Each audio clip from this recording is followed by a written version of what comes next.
প্রাণায়ামের তিনটে অংশ, একটা হচ্ছে ইনহেলেশন, একটা এক্সহেলেশন, একটা রিটেনশন। ইনহেলেশন মানে শ্বাস নেওয়া, এক্সহেলেশন মানে শ্বাস ছাড়া, রিটেনশন মানে শ্বাস ধরে রাখা। এবার আমি লম্বা শ্বাস নেব। এই যে শ্বাসটা নিলাম, ধরুন আমি 3 সেকেন্ড শ্বাস নিয়েছি। এবার শ্বাসটাকে আমাকে ধরে রাখতে হবে কত? 1:4, মানে 3 4 12 সেকেন্ড আমাকে শ্বাস ধরে রাখতে হবে।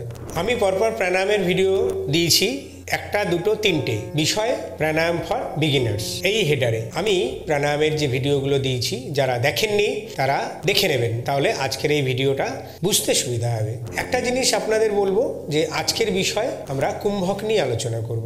যারা একেবারে নতুন প্রাণায়াম শুরু করেছেন তাদের জন্য বলছি, প্রাণায়ামের তিনটে অংশ, একটা হচ্ছে ইনহেলেশন, একটা এক্সহেলেশন, একটা রিটেনশন। ইনহেলেশন মানে শ্বাস নেওয়া, এক্সহেলেশন মানে শ্বাস ছাড়া, রিটেনশন মানে শ্বাস ধরে রাখা। এইটা সাধারণ মানুষের জন্য নয়। ইনহেলেশন আর এক্সহেলেশন সাধারণ মানুষের জন্য, কিন্তু যারা একটা সার্টেন লেভেলে পৌঁছে গেছেন, যারা দীর্ঘদিন প্রাণায়াম প্র্যাকটিস করছেন, একমাত্র তারাই এই কুম্ভকটা প্র্যাকটিস করতে পারেন। শুরুতেই কুম্ভক করার কোনো দরকার নেই। এবার কুম্ভক করার পদ্ধতিটা নিয়ে আজকে আলোচনা করব। অনেক রকম পদ্ধতি আছে, বিভিন্নভাবে আমরা এই কুম্ভকটা করতে পারি। আমি আজকে সোজা চলে যাচ্ছি কিভাবে আমরা কুম্ভক করতে পারি। প্রথমে আমি সিম্পল ব্রিদিং এর সাথে রিটেনশনটা দেখাবো, কি করে রিটেনশন অভ্যাস করব, কুম্ভক অভ্যাস করব। তারপরে আপনারা অপেক্ষা করবেন পরবর্তী ভিডিও থেকে আমি প্রাণায়ামের সাথে কিভাবে আপনার রিটেনশনটা হয় সেটা দেখাবো। আপনি আমার সাথে বসেছেন, ম্যাট পেতে বসুন, মেরুদণ্ড সোজা থাকবে, চেয়ারে বসুন, বিছানায় বসুন, আপনার সুবিধে মতন বসুন। বসার সাথে কোনো সম্পর্ক নেই,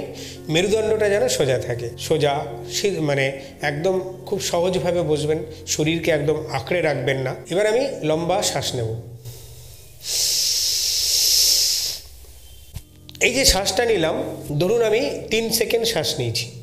এবার শ্বাসটাকে আমাকে ধরে রাখতে হবে কত? 1:4, মানে 3 4 12 সেকেন্ড আমাকে শ্বাস ধরে রাখতে হবে। ভিতরে রেখেছি, জালন্দার বান্ধা লাগিয়েছি, গুনছি 1 2 3 4 5 6 7 8 9 10 11 12 12 সেকেন্ড রাখলাম। এবারে শ্বাসটা ছেড়ে দেব। কতক্ষণ? ডাবল, 3 সেকেন্ড শ্বাস নিলে 6 সেকেন্ড শ্বাস ছাড়বেন।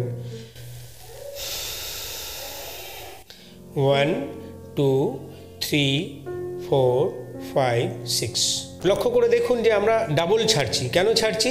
আমরা যখন শ্বাস নিই তখন অমৃত নিই, আমাদের পজিটিভিটি নিই, প্রাণবায়ু আমাদের শরীরে যায়। আমরা যখন ছাড়ি তখন আমরা নেগেটিভিটি ত্যাগ করছি, কার্বন ডাইঅক্সাইড ত্যাগ করছি। আমরা চেষ্টা করি যত সম্ভব বেশি নেগেটিভিটি ছাড়ার জন্য, এবং আপনার ভাবনাও সেরকম রাখতে হবে। যখন শ্বাস নেবেন তখন অমৃত, যখন শ্বাস ত্যাগ করবেন বিষাক্ত কিছু আপনি শরীর থেকে ত্যাগ করছেন। আবার ধরুন আপনি 5 সেকেন্ড শ্বাস নেবেন। দেখুন আমি নিচ্ছি 1 2 3 4 5 সেকেন্ড নিলাম। এবার কতক্ষণ ধরবো? লক করে দিয়েছি, জলন্ধার বন্ধা। দেখুন এই থুতনি আর চেস্টে আমি লাগিয়ে দিয়েছি। লাগিয়ে দিয়ে কী করবো? শ্বাসটা ভিতরে আছে। 1 2 3 4 5 6 7 8 9 10 11 12 13 14 15 16 17 18 19 20। শ্বাস ভিতরে মনে মনে গুনবেন, মুখে তো গোনা সম্ভব নয় প্রাণায়ামের সময়, আমি আপনাদের দেখানোর জন্য করছি। 20 হলো। 20 হওয়ার পরে এবার আমি মাথাটা সোজা করে শ্বাসটা ছাড়ব। কত সেকেন্ড? 5 সেকেন্ড শ্বাস নিয়েছি, 10 সেকেন্ড শ্বাস ছাড়ব।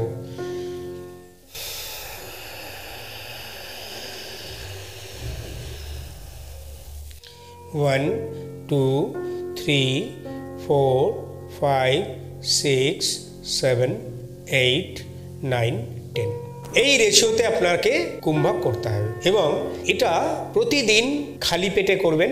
ধরুন যখন প্রাণায়াম করছেন ঠিক তার আগে জল খাবেন না। আপনারা প্রথম ভিডিওতে আমি প্রাণায়ামের নিয়ম কানুন সব বলে দিয়েছি, আপনারা দেখে নেবেন, তাহলে আপনাদের সুবিধা হবে, আমি ডাবল করে বলছি না। এইবারে আপনারা অপেক্ষা করুন পরবর্তী ভিডিওটা, যখন আমরা অনুলোম বিলোম বলুন যে কোনো প্রাণায়ামের ক্ষেত্রে আমরা রিটেনশনটা ঠিক এই রেশিওতেই ব্যবহার করব। এবার যারা ধরুন 5 সেকেন্ডের চাইতে বেশি শ্বাস নিতে পারেন, 6 সেকেন্ড 7 সেকেন্ড শ্বাস নিচ্ছেন, তারা কিন্তু 7 সেকেন্ড শ্বাস লম্বা নেওয়ার পরে তাহলে 4 7 28 কাউন্ট 28 সেকেন্ড আপনি লক করে রাখবেন। আপনি এই কুম্ভক যত করবেন তত কিন্তু আপনার মেমোরি পাওয়ার বাড়বে, মন ধীরে ধীরে শান্ত হয়ে আসবে, স্মরণ ক্ষমতা বাড়বে, হজম শক্তি বাড়বে, শরীরে কোথাও কোনো রোগ ব্যাধি যদি বাসা বেঁধে থাকে ধীরে ধীরে সেটা একদম সুস্থ হওয়ার পথে আপনি নিজেই বুঝতে পারবেন যে কিরকম একটা শারীরিক এবং মানসিক পরিবর্তন আপনার মধ্যে আসছে। সবচেয়ে যেটা বড় সেটা হচ্ছে আপনার আধ্যাত্মিকতা, যেটা আমাদের মনুষ্যত্বের ক্ষেত্রে, আমাদের জীবনের ক্ষেত্রে সবচেয়ে বেশি মূল্যবান। যোগের ক্ষেত্রে তো মূল্যবানই, এটা কিন্তু আস্তে আস্তে আপনি বুঝতে পারবেন আপনার শারীরিক এবং মানসিক পরিবর্তন হচ্ছে। অপেক্ষা করুন